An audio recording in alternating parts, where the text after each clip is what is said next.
حضرت عثمان غنی رضی اللہ تعالی عنہ کے نام پر بینک اکاؤنٹ اور ہوٹل۔ کیا آپ کو معلوم ہے کہ سعودی عرب کے ایک بینک میں خلیفہ سوم حضرت عثمان بن عفان رضی اللہ تعالی عنہ کا آج بھی کرنٹ اکاؤنٹ موجود ہے؟ یہ جان کر آپ کو حیرت ہوگی کہ مدینہ منورہ کی میونسپلٹی میں سیدنا عثمان بن عفان رضی اللہ تعالی عنہ کے نام پر باقاعدہ جائیداد رجسٹرڈ ہے اور آج بھی حضرت عثمان رضی اللہ تعالی عنہ کے نام پر بجلی اور پانی کا بل آتا ہے۔ نبوت کے 13ویں سال جب مسلمان ہجرت کر کے مدینہ منورہ پہنچے تو وہاں پینے کے پانی کی شدید قلت تھی۔ مدینہ منورہ میں ایک یہودی کا کنواں تھا جو مسلمانوں کو پانی مہنگے داموں فروخت کرتا۔ اس کنویں کا نام بیر روما یعنی روما کا کنواں تھا۔ وہاں ان حالات سے پریشان ہو کر مسلمانوں نے رسول کائنات صلی اللہ علیہ وسلم سے شکایت کی اور اپنی پریشانی سے آگاہ کیا تو اللہ کے نبی حضرت محمد مصطفیٰ صلی اللہ علیہ وسلم نے فرمایا، کون ہے جو یہ کنواں خریدے اور مسلمانوں کے لیے وقف کر دے؟ ایسا کرنے پر اللہ تعالیٰ اسے جنت میں چشمہ عطا کرے گا۔ حضرت عثمان بن عفان رضی اللہ تعالی عنہ اس یہودی کے پاس گئے اور کنواں خریدنے کی خواہش کا اظہار کیا۔ کنواں چونکہ منافع بخش آمدنی کا ذریعہ تھا اس لیے یہودی نے اسے فروخت کرنے سے انکار کر دیا۔ حضرت عثمان رضی اللہ تعالی عنہ نے یہ تدبیر کی کہ یہودی سے کہا، پورا کنواں نہ صحیح، آدھا کنواں مجھے فروخت کر دو۔ آدھا کنواں فروخت کرنے پر ایک دن کنویں کا پانی تمہارا ہوگا اور دوسرے دن میرا ہوگا۔ یہودی ان کی اس پیشکش پر لالچ میں آ گیا۔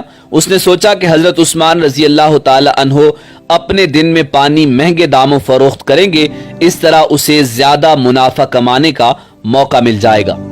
چنانچہ اس نے آدھا کنواں حضرت عثمان رضی اللہ تعالی عنہ کو فروخت کر دیا۔ سیدنا عثمان غنی رضی اللہ تعالی عنہ نے وہ کنواں اللہ کی رضا کے لیے وقف کر کے اپنے دن مسلمانوں کو کنویں سے مفت پانی حاصل کرنے کی اجازت دے دی۔ لوگ حضرت عثمان غنی رضی اللہ تعالی عنہ کے دن مفت پانی حاصل کرتے اور اگلے دن کے لیے بھی ذخیرہ کر لیتے۔ یہودی کے دن کوئی بھی شخص پانی خریدنے نہیں آتا۔ یہودی نے دیکھا کہ اس کی تجارت ماند پڑ گئی ہے تو اس نے حضرت عثمان رضی اللہ تعالی عنہ سے باقی آدھا کنواں بھی خریدنے کی پیشکش کر دی۔ اس پر حضرت عثمان رضی اللہ تعالی عنہ راضی ہو گئے اور کم و بیش 35,000 درہم میں پورا کنواں خرید کر مسلمانوں کے لیے وقف کر دیا۔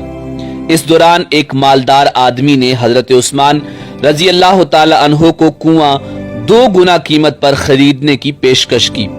حضرت عثمان رضی اللہ تعالی عنہ نے فرمایا کہ مجھے اس سے کہیں زیادہ کی پیشکش ہے۔ اس شخص نے کہا کہ میں 3 گنا دوں گا۔ حضرت عثمان رضی اللہ تعالی عنہ نے فرمایا کہ مجھے اس سے بھی کئی گنا زیادہ کی پیشکش ہے۔ اس آدمی نے کہا کہ اے عثمان میں تمہیں 4 گنا دوں گا۔ حضرت عثمان رضی اللہ تعالی عنہ نے فرمایا مجھے اس سے بھی کہیں زیادہ کی پیشکش ہے۔ اس طرح وہ شخص رقم بڑھاتا گیا اور جناب حضرت عثمان غنی رضی اللہ تعالی عنہ یہی جواب دیتے رہے، یہاں تک کہ اس آدمی نے کہا کہ آخر ایسا کون ہے جو آپ کو 10 گنا دینے کی پیشکش کر رہا ہے؟ تو اس پر سیدنا عثمان رضی اللہ تعالی عنہ نے فرمایا کہ میرا رب مجھے ایک نیکی پر 10 گنا اجر دینے کی پیشکش کرتا ہے۔ وقت گزرتا گیا اور یہ کنواں مسلمانوں کو سیراب کرتا رہا، یہاں تک کہ عثمان غنی رضی اللہ تعالی عنہ کے دور خلافت میں اس کنویں کے ارد گرد کھجوروں کا باغ بن گیا اور اسی دور میں ہی اس باغ کی دیکھ بھال بھی شروع ہو گئی۔ بعد ازاں آل سعود کے عہد میں اس باغ میں کھجور کے درختوں کی تعداد تقریباً 1550 ہو گئی۔ حکومت وقت نے اس باغ کے گرد 4 دیواری بنوائی اور یہ جگہ میونسپلٹی میں حضرت عثمان بن عفان رضی اللہ تعالی عنہ کے نام پر رجسٹرڈ کر دی گئی۔ وزارت زراعت یہاں کی کھجوریں بازار میں فروخت کرتی اور اس سے حاصل ہونے والی آمدنی سیدنا عثمان بن عفان رضی اللہ تعالی عنہ کے نام پر بینک میں جمع کرواتی رہی۔ چلتے چلتے یہاں تک اس اکاؤنٹ میں اتنی رقم جمع ہو گئی کہ مدینہ منورہ کے مرکزی علاقہ میں اس باغ کی آمدنی سے ایک کشادہ پلاٹ خریدا گیا جہاں ہوٹل عثمان بن عفان رضی اللہ تعالی عنہ کے نام سے ایک رہائشی ہوٹل تعمیر کیا جانے لگا۔ اس رہائشی ہوٹل سے سالانہ 50 ملین ریال آمدنی متوقع ہے، جس کا آدھا حصہ غریبوں اور مسکینوں کی کفالت اور باقی آدھا حصہ حضرت عثمان بن عفان رضی اللہ تعالی عنہ کے بینک اکاؤنٹ میں جمع ہوگا۔ ذوالنورین سیدنا عثمان بن عفان رضی اللہ تعالی عنہ کے اس عمل اور خلوص نیت کو اللہ رب العزت نے اپنی بارگاہ میں ایسے قبول فرمایا اور اس میں اتنی برکت عطا فرمائی کہ قیامت تک ان کے لیے صدقہ جاریہ بنا دیا۔ یہی وہ لوگ ہیں جن کی جانیں اور مال اللہ تعالیٰ نے اپنی جنتوں کے بدلے خرید لیے۔